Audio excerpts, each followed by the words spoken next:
So you want to be a better inside centre when it comes to rugby. Well, you've come to the right place and you've clicked on the right video, because today I've got a few tips and pieces of advice on this piece of paper which I'm going to share with you in this video to hopefully help you improve as an inside centre and level up your game. My name's Hassan and I've created this series on YouTube where I look at every position on the rugby field and I'm giving pieces of advice and tips for every single position to help you guys level up your game and hopefully play at a high standard.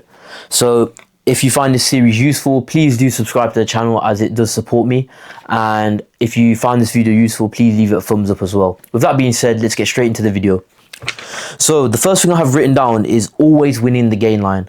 Now, as an inside centre, you are expected to be the most dominant, the most physical when it comes to carrying the ball into contact. If you look at some of the best inside centres in the world, let's look at Bundy Aki, Sione Tuilapelotu. They are renowned for being really strong, heavy hitting carriers when they go into contact. Now you need to be the same. You need to look to run hard and look straight. And this is very important because it can really dictate how your team does it in attack. And I think the best way to go about this is having the mindset of it needs to be a case of 2 to 3 defenders should be trying to get you down, not just one single tackler. And if you can have that mindset, I think it will really help you when running that ball into contact. Another thing as well is just making sure you're not receiving the ball in a static position, being dynamic and receiving the ball whilst you already started your run up towards the defensive line is going to make you a lot more effective when hitting that contact zone, because you're going to be able to generate a lot more momentum.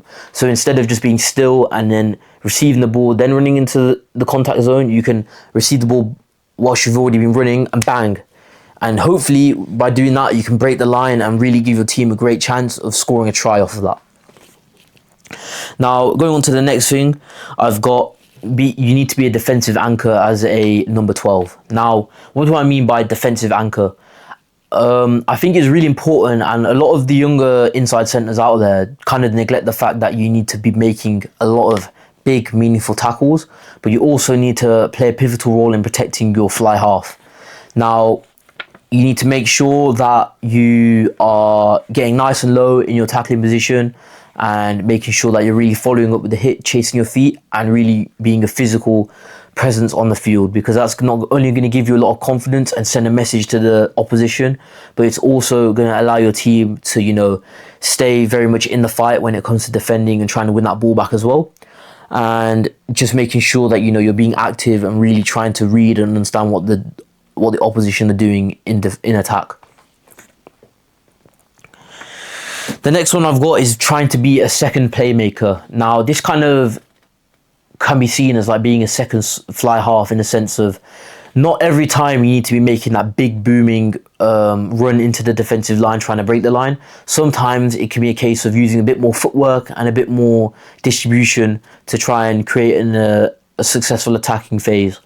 Now, if the fly half decides to pass to you and you're in a position where you can actually look to distribute the ball, maybe even drawing in a defensive player for a tackle to hopefully create an overlap for your outside centre or maybe the winger, that can lead to a very successful attacking phase. Now, it is a skill that you need to start to learn and master in training before you go out and do it on the field, because you can't just look to, make that perfect pass every time. You've got to recognise when it can be on and when it's not, and just being aware of how to distribute the ball effectively, and that all comes by practicing within training.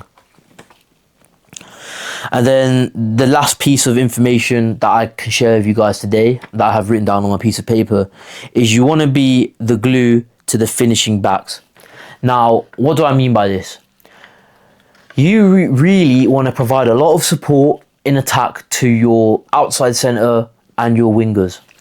Because if you're able to, be lucky enough or fortunate enough to break the line and, create a lot of attacking momentum, more times than not, that can get shut down by the opposition's fullback or, one of their players just held back in the line. But if you're able to provide support within the attack, whether, you're just tagging along to one of your finishing back shoulders, or you're able to, just glue yourself in an effective supportive line, then it can often lead to an overlap where it's a 2-on-1 situation and all it takes is a simple pass back inside to you for you to finish and score a try. Or it just creates a nice extra option for your teammate. Whether you choose to take it or not is up to them. But having your support there is going to be crucial to allowing your finishing backs, especially the wingers, to, you know, execute and be able to clinically finish well when it comes to scoring those tries. So with that being said, guys, here are a few tips that I thought were important, and I've mentioned them all.